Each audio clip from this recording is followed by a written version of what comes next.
खुशामदीद उंगा எல்லாரையும் women of wisdom channel का स्वागत है. குஷ்கா குருமா பரோட்டாக்கு சாலன் இது ரெண்டுத்துக்குமே காமனான ஒரே ஒரு விஷயம் குருமா அல்லது சாலன். இன்றைக்கி அந்த குருமா எப்படி மட்டன் யூஸ் பண்ணி செய்ய போகிறன்றதை பார்ப்போம். வாங்க வீடியோக்குள்ளே போகலாம். 400 to 500 grams மட்டன் எடுத்துக்கோங்க. எலும்போடு இருக்கணும் கறி. க்ளீன் பண்ணி தனியாக எடுத்து வச்சுக்கோங்க. 2 மீடியம் சைஸ் வெங்காயம், 2 பச்சை மிளகா, பட்டை, கிராம்பு, ஏலக்காய் இது மூணுமே இந்த பிக்சரில் காமிக்கிற மெஷர்மெண்ட் எடுத்து வச்சுக்கோங்க. புதினா கொஞ்சமாக, புதினா மட்டும் தவிர்த்துட்டு மீதி எல்லாமே நம்ம அரைச்சி வச்சுக்க போகிறோம். 3 மீடியம் சைஸ் தக்காளி, பெரிய சைஸ் தேங்காவாக இருந்தால் அரை மூடி எடுத்துக்கோங்க. அப்படி இல்லாட்டி சின்ன சைஸாக இருந்துச்சுன்னா முழு தேங்காவையும் எடுத்துக்கோங்க. தேங்காவையும் ஃபைன் பேஸ்ட்டாக அரைச்சி வச்சுக்கலாம். எங்கள் வீட்டில் எப்போவுமே குருமா செய்யும்போது கொஞ்சம் பொட்டேட்டோ சேர்த்துக்குவோம். அதே மாதிரி தான் நானும் இன்றைக்கி செய்ய போகிறேன். பச்சை மிளகா நம்ம ஆல்ரெடி யூஸ் பண்ணியிருக்கோம் இல்லையா, அதனால் காரத்துக்கு ஏற்ற மாதிரி நீங்கள் மிளகாத்தூள் சேர்த்துக்கோங்க. நான் இதில் 1 ஸ்பூன் மிளகாய்த்தூள் சேர்த்துருக்கேன். மஞ்சள் தூள் 1 டீஸ்பூன், இஞ்சி பூண்டு பேஸ்ட் 2 ஸ்பூன், தயிர் 2 டேபிள் ஸ்பூன், உப்பு தேவையான அளவு, 1 கைப்பிடி நறுக்குன கொத்தமல்லி. அடுத்து நம்ம குருமா செய்ய ஆரம்பிக்கலாம். ஹை ஃப்ளேமில் ஸ்டவ் ஆன் பண்ணிக்கோங்க. ப்ரெஷர் குக்கரில் 4 டேபிள் ஸ்பூன் எண்ணெயை நம்ம இப்போ சேர்த்துக்க போகிறோம். வீட்டில் நம்ம வத்தல், வடை, அப்படி இல்லாட்டி சிக்கன் 65 இந்த மாதிரி ஏதாவது ஃப்ரை பண்ணி வச்சுருப்போம் இல்லையா, அந்த எண்ணெய் இருந்துச்சுன்னா ஃபில்டர் பண்ணி மறுபடியும் நான்வெஜ் செய்யும்போது நீங்கள் ரீயூஸ் பண்ணிக்கலாம். இது இன்றைக்கான டிப்ஸ். ஃப்ளேவருக்காக கொஞ்சமாக பிரிஞ்சி எல்லாம் யூஸ் பண்ணியிருக்கேன் இதில். அடுத்து நம்ம புதினா எடுத்து வச்சுருந்தோம் இல்லையா, அதை சேர்த்துக்கலாம். ஃப்ளேம் இப்போ மீடியமில் வச்சுக்கோங்க. ஹையில் வைக்க வேணாம், இப்போ மீடியமில் இருக்கட்டும். புதினாவை தவிர்த்து பிக்சரில் இருக்க எல்லா ஐட்டமையும் நம்ம அரைச்சி வச்சுக்கலாம். அரைச்சி வச்ச பேஸ்ட் இப்போ நம்ம சேர்த்துக்கிறோம். இந்த பேஸ்ட்டை போட்டதுக்கப்புறம் நல்லா மிக்ஸ் பண்ணிக்கோங்க. இப்போ ஃப்ளேமை லோவில் வச்சுக்கோங்க. இந்த மசாலா நல்லா வேகணும். எண்ணெய் இதுலேருந்து விட ஆரம்பிக்கும். அந்த டைமில் அடுத்து நம்ம மட்டன் சேர்க்க போகிறோம்.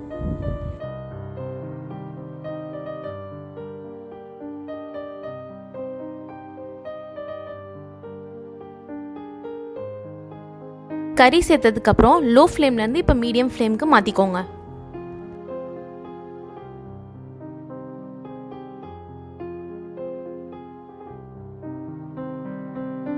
அடுத்து இப்போ உப்பு சேர்த்துக்கலாம்.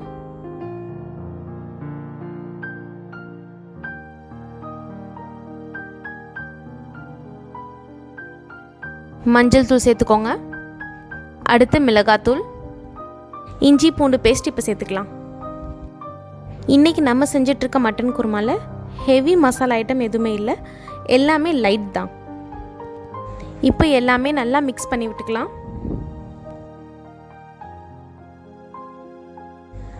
தக்காளி நறுக்கி வச்சுருந்தோம் இல்லையா, அதை பேஸ்ட் பண்ணி வச்சுருந்தோம், அதை இப்போ நம்ம சேர்த்துக்க போகிறோம்.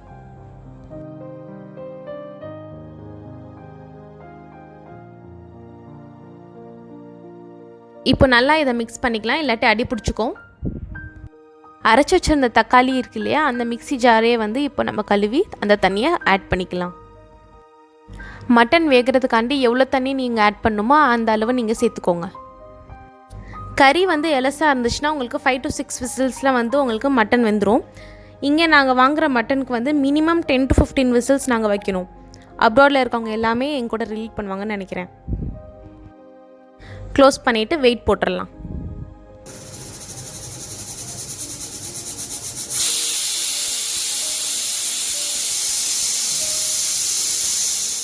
ஸ்டீம் ரிலீஸ் ஆயிடுச்சான்னு இப்போ நம்ம செக் பண்ணிகிட்ருக்கோம். செக் பண்ணதுக்கப்புறம் நல்லா இப்போ ஸ்டீம் ரிலீஸ் ஆயிடுச்சு. இப்போ நம்ம இந்த வெயிட்டை எடுத்துகிட்டு ப்ரெஷர் குக்கர் ஓப்பன் பண்ணி பார்ப்போம்.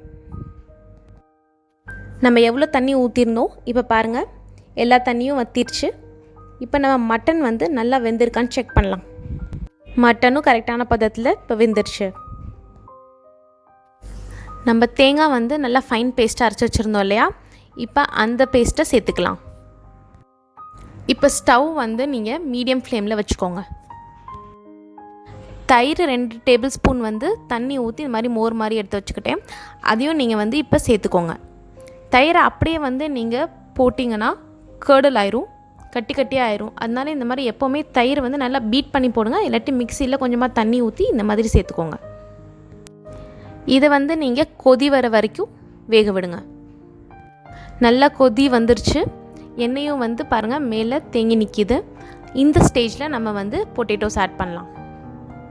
கேஸ்கெட்டையும் வெயிட்டையும் ரிமூவ் பண்ணிவிட்டு இப்போ ஒரு லோ ஃப்ளேமில் 10 மினிட்ஸ் இதை மூடி வைக்க போகிறோம். 10 மினிட்ஸ்க்கு அப்புறம் ஸ்டவ் ஆஃப் பண்ணிவிட்டு நறுக்கி வச்சுருந்த கொத்தமல்லி இதில் ஆட் பண்ணிக்கலாம்.